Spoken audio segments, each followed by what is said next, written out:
الحمد لله رب العالمين والعاقبة للمتقين والصلاة والسلام على أشرف الأنبياء والمرسلين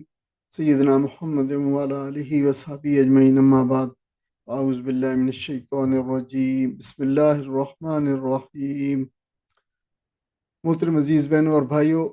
اللہ تعالیٰ کے فضل و کرم سے آج ہم 10ویں پارے کے اہم مضامین کا جائزہ لیں گے۔ اس پارے کو اگر ہم کوئی مضمون دے سکیں، اس کے عنوانات یا اس کے اندر جو دو صورتیں ہیں، سورہ انفال اور سورہ توبہ کا کچھ حصہ ہے اس کے اندر، تو ہم کہہ سکتے ہیں کہ اس میں جہاد کا ذکر ہے، ظاہر ہے اس میں بدر کا جو واقعہ تھا، غزوہ بدر، اس کے اوپر پورا ایک مفصل تفصیلی تبصرہ ہے۔ پھر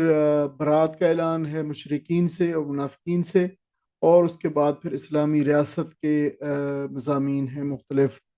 تکمیلی صورت کے اندر، بالکل کیونکہ جو دوسری صورت ہے سورہ توبہ،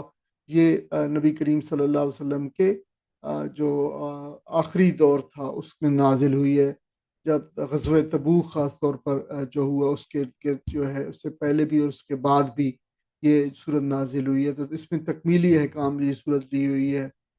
اگر ہم دیکھ سکیں کہ اس پارے کے اندر کیا مضمون، 9ویں پارے کے آخر میں کفار مکہ کے جرائم بتائے گئے تھے، اور وہاں پہ ان کا ذکر تھا۔ پھر مسلمانوں کو جنگ کا جواز فراہم کیا گیا تھا، مسلمانوں کو جنگ کی اجازت دی گئی، مسلمانوں کو کہ یہ تو اب تم لڑ سکتے ہو، اب تمہارے خلاف یہ انہوں نے جو کعبہ مرکز توحید ہے اس کے اوپر انہوں نے شرک کا قبضہ ہے اس کا، اور اس کو چھڑانے کے لیے مسلمانوں کو جنگ کا جواز، جو لیجٹمیسی آف وار جو ہے وہ فراہم کیا گیا ہے۔ یہ مختلف اوقات میں نازل ہونے والی جو آیات ہیں ان کو ایک جگہ پہ اکٹھا کر کے تو پھر سورہ توبہ جو ہے وہ جو اس کے مختلف 4 مختلف ادوار ہیں جن میں یہ نازل ہوئی ہے، مختلف 4 ڈفرینٹ خطبے ہیں، مختلف مقامات پہ نظر ہونے والی آیات ہیں جن کو اکٹھا کیا گیا ہے۔ تو یہ پارہ اسلام کی تکمیلی جد و جہد کا ایک فیصلہ کن باب ہے، جس میں کفر و شرک سے خاص طور پر بہت سخت زبان استعمال کی گئی اس کے اندر، اور اس سے بیزاری کا جو اعلان کیا گیا ہے۔ اگر ہم جو ہے وہ جائیں وہاں پہ جنگی ہدایات جو سورہ انفال کے ابھی جاری ہے اس پارے کے اندر، 10ویں پارے کے اندر، تو وہاں پہ جہاد کی تیاری کا حکم دیا گیا ہے،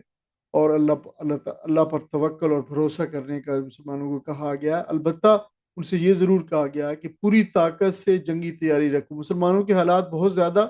کوئی بہت ویل آف نہیں تھے، مسلمان شروع کے میں خاص طور پر مہاجرین کا ایک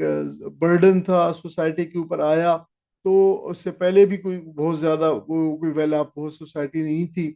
تو اس وجہ سے میں جو ذرائع تھے، جو وسائل تھے وہ محدود تھے، لیکن اس کے باوجود مسلمانوں کو کہا کہ پوری طاقت سے جو بھی تمہاری استطاعت میں ہے، وَإِدُّوا مَسْتَطَعْتُم من رباط الخیل والی بات جو آیت آئی ہے کہ تم جو ہے اپنی پوری قوت سے جنگی وسائل کو فراہم کرو، تاکہ تمہارے دشمن جو ہے کہ دشمن کے دل میں تمہارا روب جو ہے وہ جو تمہارا ہو تمہارے اوپر، اور تمہیں کوئی ترنے والا نہ سمجھے۔ پھر مسلمانوں کو یہ بھی بتایا گیا کہ فتح کا دار و مدار جو ہے اللہ تعالیٰ کی مدد پر ہے، وسائل پر نہیں ہے، اور تعداد اور برتری پر نہیں ہے، بلکہ یہ سارے کا سارا اس کا دار و مدار اللہ تعالیٰ کی مدد پر ہے۔ پھر یہ بھی ساتھ ہے کہ جنگ کے دوران بھی مسلمانوں کو ہدایت دی گئی ہے کہ اللہ تعالیٰ کو کثرت سے یاد کرو، یعنی ایسا نہ ہو کہ تم جنگ کرتے وقت جو ہے وہ دین کو اور دین کی احکامات کو جو ہے وہ بھول جاؤ۔ مسلمانوں کی جنگ ایسی نہیں ہے کہ جس میں سب کچھ جائز ہوتا ہے، مسلمانوں کی جنگ کے اندر بھی بہت ساری چیزیں ہیں جن کی ممانعت ہے کرنے کی، تو اللہ کو یاد کرنے کا مطلب ہے کہ اللہ تعالیٰ کے احکامات کو یاد رکھنا، اور پھر یہ بھی ہے کہ ساتھ بھروسہ جو ہے اللہ پر، اپنی طرف سے پورے وسائل جھونک دو، مہیا کرو، لیکن اسباب و وسائل یہ تو لازمی چیز ہے، اور تمہیں اللہ اس کا حکم دے رہا ہے، یہ اختیار کرنا فرض ہے، جو بھی تمہارے بس میں ہے وہ کرو،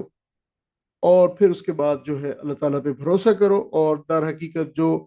فتح اور مدد اور استعانت جو آئے گی وہ اللہ تعالیٰ ہی کی طرف سے ہوگی۔ مال غنیمت کے احکام ہے، اس سے پہلے مسلمانوں کو جنگوں کا تجربہ نہ ہوا تھا، تو یہاں پہ پھر مسلمانوں کو بتایا گیا ہے کہ 20% جو ہے جو بھی مال غنیمت ملے گا اس کا 20% اسلامی ریاست کے لیے ہوگا، اور باقی جو ہوگا وہ 80% فوج میں تقسیم کیا جائے گا۔ اس میں یہ ابتدائی تھا، اس کے بعد پھر یہ یقینی طور پر یہ جو احکامات تھے یہ مزید اس کے بعد ان کو بہتر بھی کیا گیا۔ پھر اس میں مزید نبی کریم صلی اللہ علیہ وسلم نے اضافہ بھی کیا کہ ظاہر جو شخص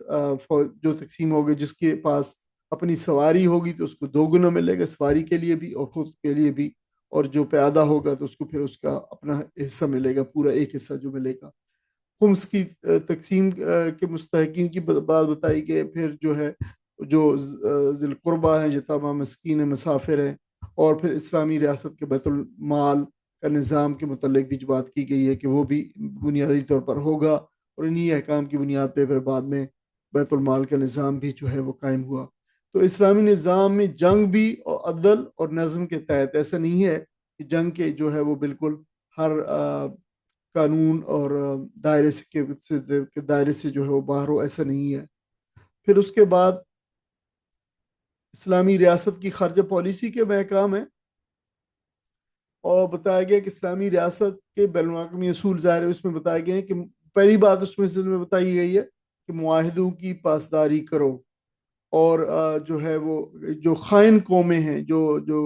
جو جیسے مشرکین ہیں یا منافقین ہیں یا یہود ہیں، تو ان سے جو ہے وہ جنہوں نے خیانت کی ہے ان کے معاہدے منسوخ کر دو۔ عہد شکنی پر معاہدہ جو ہے، اگر کوئی بھی عہد شکنی کرے تو معاہدہ ختم کرو، اور اسی کے تحت پھر جو ہے بنو نذیر اور بنو قریظہ اور ان سے انہوں نے جو ہے خائن تھے عہد شکنی کی، تو اس کی بنا پر ان سے جو معاہدہ ہے وہ ختم کیے گئے۔ بددیانتی کے جواب بھی جو ہے وہ تدبیر سے دو، اور ریاستی وقار کے تحفظ کو، یعنی مسلمانوں کے مفادات کا، جو شہری ہیں اسلامی ریاست کے، ان کے حقوق کا تحفظ کیا جائے، یہ بات جو ہے بتائی گئی ہے۔ اسلامی ریاست کو ہر حال میں مضبوط رہنا چاہیے تاکہ دشمن جو ہے خوف کھائے، یہ مسلمانوں کو اس میں بتایا گیا۔ دیکھیں کس طریقے سے آج کل کی جو جدید عناصر ہیں جو ریاست کے، ان سب کا جو ہے وہ ذکر یہاں پہ کیا گیا ہے۔ دشمنوں کے مقابل میں پھر جو عسکری قوت کو جمع کرنے کا ہے، یہ عسکری قوت کا ایک فلسفہ بیان کیا گیا ہے یہاں پہ، اور اس میں ڈیٹرنس جو ہے، روب کی حکمت بتائی گئی ہے۔ دیکھو تمہارے پاس روب کب آئے گا؟ جب تمہارے پاس قوت آئے گی، اور قوت جب ہوگی تو پھر یہ تمہارا دشمن تمہارے بارے میں جو ہے وہ حملہ کرتی ہے تم پر کتنی بار پہلے سوچے گا، یہ ڈیٹرنس ہے۔ تو اس ڈیٹرنس کو جو ہے وہ حاصل کرنا، اس کے لیے کچھ بھی ہو جو مروجہ یا غیر مروجہ، جتنے بھی اس کے سلسلے میں جو ہتھیار ہو سکتے ہیں اور امونیشن اور سلسلے میں ویپنز جو ہو سکتے ہیں، وہ سارے کے سارے حاصل کرنا، یہ اسلام کا ایک تقاضا ہے۔ جو اسلام کی ریاست ہے تو اس کے تحفظ اور دین کا تحفظ، شہریوں کا، عوام کا، مسلمانوں کا تحفظ، یہ ریاست کی ذمہ داری ہے، ریاست کا استحکام لازمی ہے۔ اسی لیے کہا گیا ہے کہ دفاعی تیاری میں زیادہ سے زیادہ طاقت جمع کرو، زیادہ سے زیادہ خرچ کرو، اور اس سلسلے میں کسی قسم کی کوتاہی جو ہے وہ نہیں ہونی چاہیے۔ اور یہ اس سلسلے میں ہمیں جب بھی ہم بات کریں، مثال کے طور پر جو ہے کسی ملک کے لیے، اور خاص طور پر کسی مسلمان ملک کے لیے جو ہے وہ عسکری طاقت کو حاصل کرنے یا عسکری طاقت کے ہونے یا کتنی ہونے کے بارے میں، تو پھر یہ اسلام کے قرآن مجید کے ان احکامات کو مد نظر رکھنا چاہیے۔ تو یہ بھی بتایا گیا ہے کہ تم توانا ہوگے، تم پاورفل ہوگے تو پھر دشمن تم پر حملہ کرنے کی جرت نہیں کرے گا۔ تم کمزور ہوگے تو ہمیشہ یہ تاریخ کے اندر جو کمزوری ہے وہ دعوت کو حملہ دیتی ہے۔ مضبوطی جو ہے اور پاورفل ہونا اور طاقتور ہونا، یہ امن کی ضمانت ہے۔ جنگی قیدی اور صلح کے احکام ہیں۔ دشمن کی صلح جو ہے وہ اگر صلح کی پیشکش کریں تو وہ قبول کر لو، لیکن یہ ظاہر ہے یہ ان سے مشرکین اور جو لوگ تھے بد عہد اور خائن تھے، ان کی بات نہیں ہے، لیکن بالعموم دشمنوں کی بات کی گئی ہے۔ قرآن میں اس اصول کی تکرار کی گئی، کئی مقامات پر کہا گیا کہ اگر صلح ہو جائے اور اگر جو ہے دشمن صلح کی پیشکش کرے تو اس کو قبول کرنا چاہیے۔ جنگی قیدیوں کے بارے میں بتایا کہ اس وقت تک قیدی نہ بناؤ جب تک دشمن کی طاقت کو اچھی طرح کچل نہ دو۔ تو یہ جنگ بدر کے حوالے سے ہے، ظاہر ہے اس میں مسلمانوں نے جو پکڑنے پہ، جنگی قیدیوں کو پکڑنے پہ جو ہے وہ زیادہ وہ زور دیا۔ اللہ تعالیٰ نے بتایا کہ اس سے تم پہلے پکڑتے، تمہیں جو ہے وہ اچھی طرح ان کو کچل دینا چاہیے، ان کی قوت کو کچل دینا چاہیے۔ اور در حقیقت اسلام ایک امن پسند مذہب ہے، لیکن جب اس پہ جنگ مسلط کی جائے تو پھر جنگ ناگزیر ہو تو جنگ پھر جو ہے ایک فریضہ بن جاتی ہے۔ اسلام جنگ کا نہیں بلکہ امن و انصاف کا لمبردار ہے۔ یہ در حقیقت بات ہے۔ باہمی الفت اور قوت ایمان کے بارے میں بتائی گئی کہ دیکھو اللہ تعالیٰ نے جو تمہارے دلوں کے اندر ایک دوسرے کے لیے باہمی الفت ڈال دی ہے، یہ انسان کی طاقت سے بالا تر چیز ہے، جو ہے یہ اللہ تعالیٰ ہی ہے جس نے یہ باہمی الفت ڈالی ہے۔ پھر بتایا گیا دوبارہ مقرر کہ فتح کا دار و مدار تعداد پر نہیں ہے، 10 گنا دشمن پر بھی فتح جو ہے ہو سکتی ہے اگر تم جو ہے اللہ تعالیٰ کے اوپر ایمان لے کے آؤ، صبر کرو، استقامت دکھاؤ اس کے راستے کے اندر، دشمن سے جو ہے پیٹھ نہ پھیرو، تو پھر جو ہے تمہیں اللہ تعالیٰ جو ہے وہ فتح عطا فرمائے گا۔ یعنی ایمان اور صبر ہی اصل قوت ہیں، یہ دو چیزیں ہیں جو یہ ڈٹرمن کریں گی، تعداد نہیں کرے گی۔ تعداد جو ہے اللہ تعالیٰ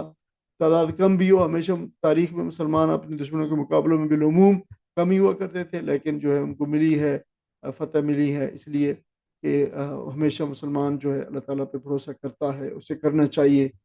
سورہ توبہ کا آغاز ہے، 9 ہجری میں نازل ہوئی ہے، اس کا نام برات بھی ہے، سورہ برات بھی ہے، سورہ توبہ بھی ہے۔ اس کے علاوہ بھی اس کے بے شمار نام ہیں اس سورت کے، مطلب اتنے نام ہیں، یہ سب کے سب صفاتی نام ہیں، جس میں سورۃ العذاب ہے اور فادیہ ہے اور مشردہ ہے اور مکشکشہ ہے اور کاشفہ ہے اور منقرہ ہے اور المنقرہ اور المخزیہ اور المتکملہ۔ یہ سارے نام کے سارے نام ایک معنی کم و بیش ایک جیسے معنی کی طرف جو ہے ریفر کرتے ہیں، اور وہ معنی یہ ہیں کہ یہ صورت جو ہے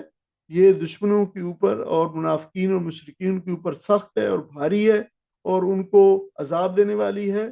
اور ان کو یہ رسوا کرنے والی ہے۔ تو یہ سارے معنی یہ صورتوں کی جو اس کے نام رکھے گئے ہیں، مفسرین نے لکھے ہیں جو نام اس کے، تو یہ سارے کے سارے اس کی طرف جو ہے وہ ریفر کرتے ہیں۔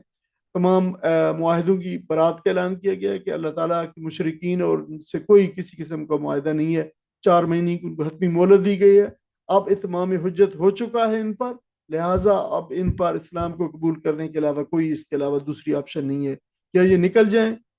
مشرکین عرب، یا پھر جو اسلام قبول کریں 4 مہینے کی مدت دی گئی، ان سے کیے معاہدے سارے کے سارے منسوخ کر دیے گئے، اور عرب میں شرک کا خاتمہ کر دیا گیا ہے۔ اس حوالے سے اس وقت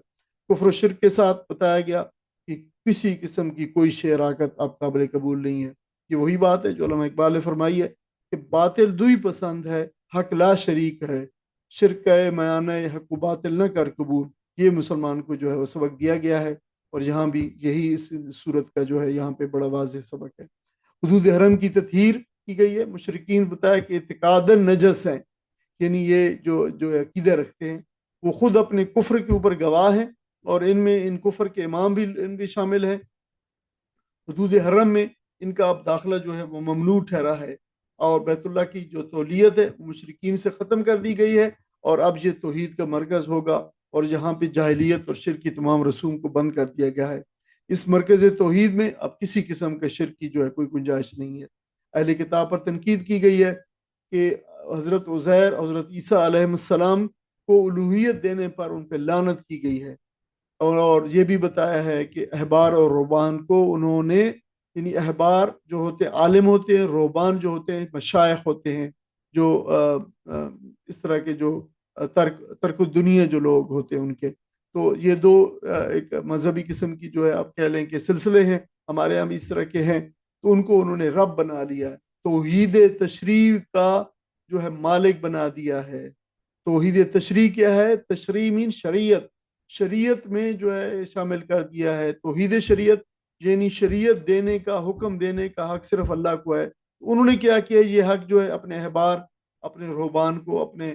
فریسیوں کو جو ان کو دے دیا ہے۔ کیا مطلب ہے کہ حلال و حرام کا اختیار جو مذہبی قیادت جو تھی ان کو دے دیا، تو ظاہر ہے یہ بہت بڑا شرک تھا، اللہ تعالیٰ نے اس کو واضح کیا ہے ان کے اوپر، اور انہیں یہ اعتقادی انحراف جو ان کے اندر آیا، تو اس کی اصلاح کے لیے جو ہے یہ نکات جو ہے بیان کیے گئے۔ فرمایا گیا کہ یہ اب رہیں گے، اگر مسلمانوں کے اس ملک میں رہیں گے اور اس ریاست میں رہیں گے، تو یہ جزیہ دے کر رہیں گے، اور یہ زیر دست رہیں گے، بالادستی جو ہوگی وہ اسلام کی بالادستی ہوگی۔ اب کسی انسان کو اللہ کے مقام پر فائز کرنا جو ہے شرک ہے، یہ اس سے پتہ چلتا ہے کہ کوئی بھی اسلام کے اندر بہت واضح ہے کہ حلال اور حرام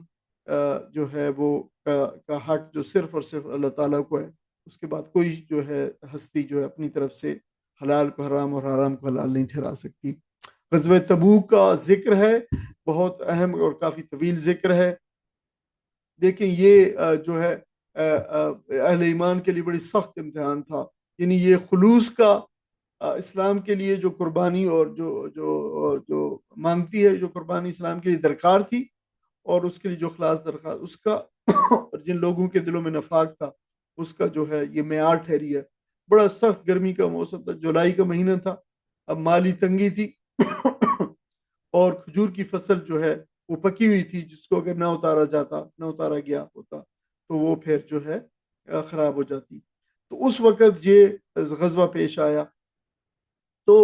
وہ امتحان تو ضرور تھا، لیکن اس سے خلوص اور صدق کی جو ہے چھانٹ ہو گئی۔ اس سے پتہ چل گیا کہ کون جو ہے صادق ہے اور کون جو ہے وہ دل میں نفاق رکھتا ہے اور نہیں جاتا۔ تو مشکل وقت جو ہوتا ہے وہ ایمان کی حقیقت کو ظاہر کر دیتا ہے، اور اس وقت جو پھر جس نے بھی جہاد سے روگردانی کی ہے ان پہ سخت گرفتی ہوئی ہے۔ تو اس سے ہمیں پتہ چلتا ہے کہ مشکل حالات ہی اصل میں مومن اور منافق کا جو ہے وہ فرق بتاتے ہیں، کہ کون ہے جو مشکل وقت میں بھی اپنی ساری چیزیں جو اس کے سٹیکس ہیں وہ سارے لگا کر بھی اسلام کے لیے کھڑا ہوتا ہے اور قربانی دیتا ہے، اور کون ہوتا ہے جو ہے وہ سنیکس آؤٹ۔ تو یہ بات بتائی گئی ہے۔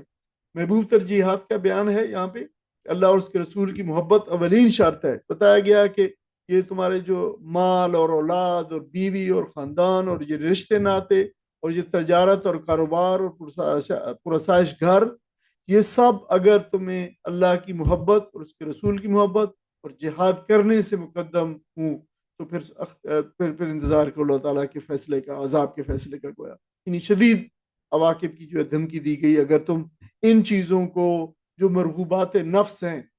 یہ جو مرغوبات ہیں جو انسان کو بہت جو ہے پیاری ہیں، اگر ان کو تم ترجیح دو گے اللہ اس کے رسول یعنی دین اور جہاد فی سبیل اللہ سے، تو اللہ کا دین، اللہ اور اس کا دین سب سے مقدم ہے۔ یہ ترجیحات ہیں، یہ ترجیحات جو ہے طے کر لینی چاہیے۔ دنیاوی محبتیں اگر دینی محبت پر غالب آ جائیں، بتایا گیا تو یہاں پہ ایمان خطرے میں ہے، یہ بات جو ہے بتائی گئی ہے۔ غلبہ دین حق کا وعدہ کیا اللہ تعالیٰ نے، اسلام کے غلبے کا وعدہ ہے۔ بعثت نبوی کا مقصد بھی یہی ہے کہ اللہ تعالیٰ جو ہے اس دین کو غلبہ عطا فرمائے گا، ہر دین کے اوپر اسلام کا اظہار کر دے گا، اور نبی کریم صلی اللہ علیہ وسلم کا مقصد بعثت بتایا گیا کہ اللہ تعالیٰ نے انہیں اس لیے اتارا ہے کہ یہ اس دین کو تمام دیگر دین جنس کے اوپر جو ہے وہ اس کا اظہار کر دیں، چاہے یہ مشرکین اور جو ہے مشرکین کو اور کفار کو کتنا ہی سخت ناپسند کیوں نہ ہو۔ سورہ صاف میں بھی اور سورہ فتح میں بھی یہ وعدہ بتایا گیا ہے، اور بالکل یہی چیز جو ہے وہاں پہ بھی بتائی گئی ہے۔ اور اللہ کے نور کو بجھایا نہیں جا سکتا، یہ بھی ہے کہ اللہ اپنے نور کا اتمام کر کے رہے گا۔ اس کو جو ہے پھونکوں سے مراد ہے، اس کو پھونکوں سے نہ بجھایا جا سکے گا، مراد ہے کہ اس کو لیے جتنے بھی اس کو دبانے کے جتن کیے جائیں گے یہ ہوگا نہیں، یہ غالب ہی نہ ہوگا۔ اسلام کا غلبے کا وعدہ بالکل یقینی اور حتمی ہے، چاہے کفار اس کو کتنے ہی ناپسند کریں، یہ اللہ تعالیٰ نے جو ہے بتایا ہے، اور اللہ تعالیٰ نے بالکل ایسا ہی پھر کر کے دکھایا۔ منافقین کے خلاف فرد جرم ہے کہ یہ بلا عذر رخصتیں مانگتے ہیں، جہاد سے جی چراتے ہیں، جھوٹ بولتے ہیں، فتنوں کا شکار ہیں، ان کا انفاق اور نماز محض نمائشی ہیں، اور نبی کریم صلی اللہ علیہ وسلم کو فرمایا گیا کہ ان کے جنازے پہ کبھی کسی صورت میں ان کی قبر پہ کھڑے نہ ہوں، ان کے نماز نہ پڑھیں، ان کے لیے نماز جنازہ نہ پڑھیں، اور ان کے لیے کوئی دعائے مغفرت نہ کریں، حتیٰ کہ اتنے سخت الفاظ ہیں، فرمایا گیا کہ اگر آپ 70 مرتبہ بھی ان کے لیے دعائے مغفرت کریں گے تو اللہ تعالیٰ ان کو بخشنے والا نہیں ہے۔ اتنی سخت ان کے اوپر وجہ یہ ہے کہ انہوں نے دین اسلام کو دل سے قبول نہیں کیا، اوپر سے بظاہر اپنے آپ کو مسلم کہتے ہیں لیکن اندر سے یہ جو اسلام کے تقاضوں سے جی چراتے ہیں، یہ منافق ہے، اور انفاق کی کوئی جو ہے وہ چیز ان کی قابل قبول نہیں، نہ ان کی نمازیں، نہ ان کے انفاق، نہ ان کے جو ہے آپ کے ساتھ جتنی عبادات کرتے ہیں وہ بھی، اور فرمایا گیا کہ یہ بڑے دوزخ کے سب سے نچلے جو ہے طبقے کے اندر ہوں گے۔ منافقین اسلام کے لیے اندرونی خطرہ ہے، ان سے سختی سے نمٹا جائے گا، اور ظاہر ہے یہ بات دیکھیں کہ اس وجہ سے یہ صورت اتنی ایسے ناموں سے ہے کہ یہ مشردہ ہے اور فادعہ ہے اور مخزہ ہے، اور یہ سارے ان کو جو ہے رسوا کرنے والی ہے۔ صورت اس طریقے کی جو ہے زبان ہے اس صورت کی ٹون ہے جو ہے منافقین اور مشرکین کے لیے۔ زکوٰۃ کی 8 مدات بتائی گئی ہیں، فقراء اور مساکین، امال زکوٰۃ جمع کرنے والے لوگ، یعنی جو ہے تالیف قلب جو نو مسلمز ہیں ان کے لیے ان میں سے اس کو دینا تاکہ وہ ان اسلام کے اوپر ان کا دل ٹھہر جائے، گردنیں آزاد کروانا، غلام آزاد کروانا، قرض دار، مسافر، اور فی سبیل اللہ کی کوئی مدات ہیں، یہ 8 مدات ہیں۔ اور اس سے یہ ہمیں پتہ چلتا ہے کہ دیکھیں بالکل اسلام نے کیٹیگوری کے اللہ تعالیٰ نے یہ مدات بیان کر دی ہیں۔ تو اس سے یہ پتہ چلتا ہے کہ زکوٰۃ کا نظام کوئی انفرادی صدقہ نہیں ہے بلکہ ریاستی فلاحی نظام ہے جو معاشرتی عدل کا جو ہے وہ ذریعہ ہے۔ جاہلیت کی بےخونی کی گئی ہے، وہ جو کیلنڈر میں رد و بدل کیا کرتے تھے اس کی مذمت کی گئی ہے اور اس کو روک دیا گیا ہے۔ حرام مہینوں کی بے حرمتی کرتے تھے، بدل چینج کر دیتے تھے، آگے پیچھے کر دیتے تھے حرام مہینوں کو، اس کو منع کر دیا گیا ہے۔ جتنی جاہلانہ رسومات تھیں ان کی بےخونی کی گئی ہے اور اللہ کا اصل نظام بتایا گیا ہے اور اسلام ہے، اور جاہلیت کی بھی کسی قسم کی رسم سے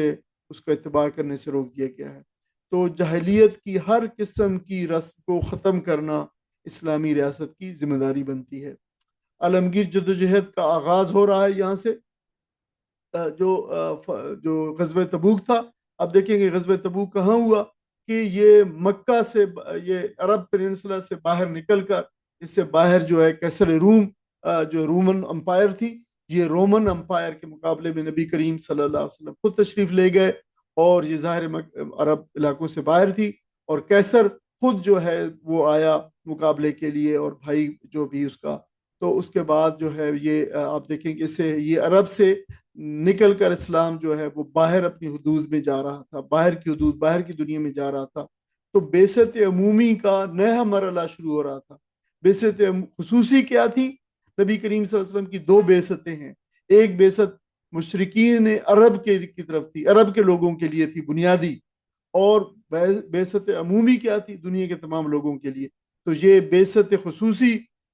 جو ہے مکمل ہو جانے کے بعد اب بعثت عمومی کا نیا مرحلہ، اسی مرحلے کے اندر نبی کریم صلی اللہ علیہ وسلم نے پھر جو ہے خط بھی لکھے دوسرے بادشاہوں کو، باہر کی دنیا کے بادشاہوں کو، اور عرب میں اسلام کا مشن اس وقت مکمل ہو گیا۔ اب عالمگیر مرحلہ شروع ہو گیا، دنیا کی بڑی طاقتوں سے ٹکراؤ، اور یہ بہت اہم مقام تھا کہ 30,000 کا لشکر نبی کریم صلی اللہ علیہ وسلم جو ہے لے کے نکلے، اور یہ لشکر جو ہے فرض عین ٹھہرا تھا اس وقت۔ نبی صلی اللہ علیہ وسلم نے کہ ہر جو شخص بھی سنے یہ صدا تو یہ فرض ہے اس کے لیے اس جہاد میں اور اس لڑائی میں حصہ لینا۔ تو یعنی یہ جہاد فرض عین تھا، اور مسلمانوں کو بتایا گیا کسی قسم کی کمزوری نہ ہو۔ اور جب کیسر روم کو پتہ چلا کہ نبی کریم صلی اللہ علیہ وسلم خود آ گئے ہیں اس مقابلے کے لیے، اس نے پہلو طئی کی اور اس نے جو ہے وہ لڑائی نہیں کی، آپ 15 دن وہاں پہ ٹھہرے، اور یہ اس سے پھر پوری دھاک بیٹھ گئی جو ہے عرب اور دنیا کے اندر کہ یہ ایک بہت بڑی قوت ہے جس سے خود کیسر روم بھی نہیں ٹکرانا چاہتا۔ اور ظاہر بعد میں تو بہت نبی کریم صلی اللہ علیہ وسلم کی وفات کے 2-3-4 سال کے اندر ہی پھر جو ہے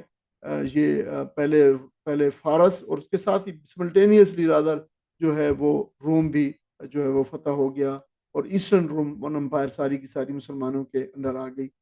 تو اسلام کا پیغام اب پوری انسانیت کے لیے ہے، اور اس کے لیے قربانی ہر مسلمان کا فریضہ ہے۔ یعنی مسلمانوں کو بتایا جا رہا ہے کہ یہ عالمگیر جد و جہد کا آغاز ہے۔ تو اس وقت کے جو تقاضے تھے ان کو صدا دی گئی ہے اصل میں۔ تو پارے کے مجموعی اسباق کو اگر ہم جائزہ لیں تو اس سے ہمیں پتہ چلتا ہے کہ مشرکین سے معاہدے ختم کر دیے گئے، کفر و شرک کے ساتھ کسی قسم کی کوئی مفاہمت نہیں، یہ بات بتا دی گئی ہے۔ 2 ٹوک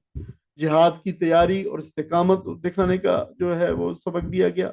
یہ بھی بتایا کہ جہاد ہر مسلمان کا فریضہ ہے، اگر اس کو ترک کر دو گے تو اس پہ سخت وعید آئی ہے۔ منافقین اندرونی خطرہ ہیں، بہت بڑی قوت ہے، اندرونی خطرہ ہیں، بہت بڑی اندرونی خطرہ ہیں، ان کی نشاندہی اور ان کی گرفت کی گئی ہے ان کے اوپر، اور مسلمانوں کو یقینی پر سبق ہے کہ اپنے اندر کے جو دشمن ہیں، جو آستین کے جو سانپ ہیں، ان کے یقینی طور پر ان کے اوپر اپنی نظر رکھو، اور ایسا نہ ہو کہ وہ تمہیں نقصان پہنچائے۔ غلبہ دین کا یقینی وعدہ کیا گیا ہے، عالمگیر جدوجہد کا آغاز ہو گیا ہے، اس کے تقاضوں کے لیے بھی تیار رہنے کا جو ہے وہ تاکید کی گئی ہے۔ اب بات یہ ہے کہ یہاں جیسے یہ بتایا جا رہا ہے، اللہ تعالیٰ نے بتایا کہ اللہ کے دین تو غالب ہو کر رہے گا، اس نے وعدہ کیا ہے۔ اب سوال یہ ہے میرے لیے اور آپ کے لیے کہ دین کے اس غلبے میں ہماری جد و جہد، ہمارا کتنا حصہ، میرا کتنا حصہ ہے؟ آپ کا کتنا حصہ ہے، آپ کتنی جدوجہد کر رہے ہیں، میں کتنی جدوجہد کر رہا ہوں۔ دیکھیں ہمارا جو معاملہ جو انفرادی جو ہوگا وہ اس سے جو ہے وہ جو ناپا جائے گا، اس سے یہ ڈٹرمن کرے گا۔ اللہ کا دین اگر غالب ہو گیا ہے اور میرا کوئی حصہ نہیں ہے تو دیکھو میری کامیابی کیا ہے اس کے اندر، میں تو پھر اس میں کوئی حصہ نہیں ڈالا۔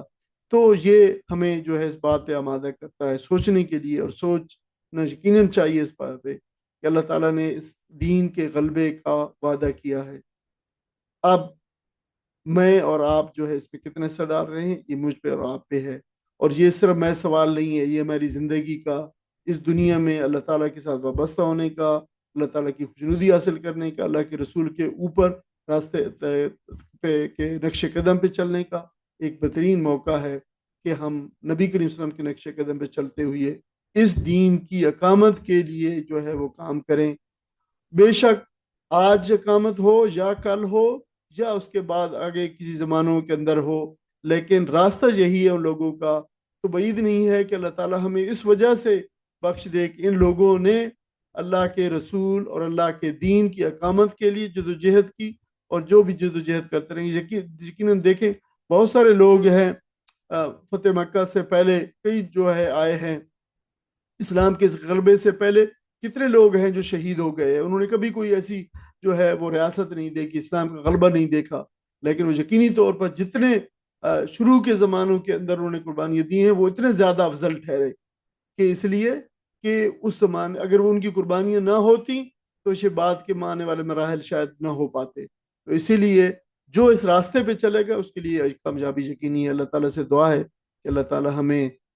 اس راستے پر چلنے کی توفیق عطا فرمائے، اور اقامت دین کی جدوجہد میں شامل ہونے کی توفیق عطا فرمائے، اور ہمارا خاتمہ بھی اللہ تعالیٰ ایمان کے اوپر اور اسلام کے اوپر فرمائے۔ آمین۔ آخر دعوانا الحمدللہ رب العالمین، جزاکم اللہ۔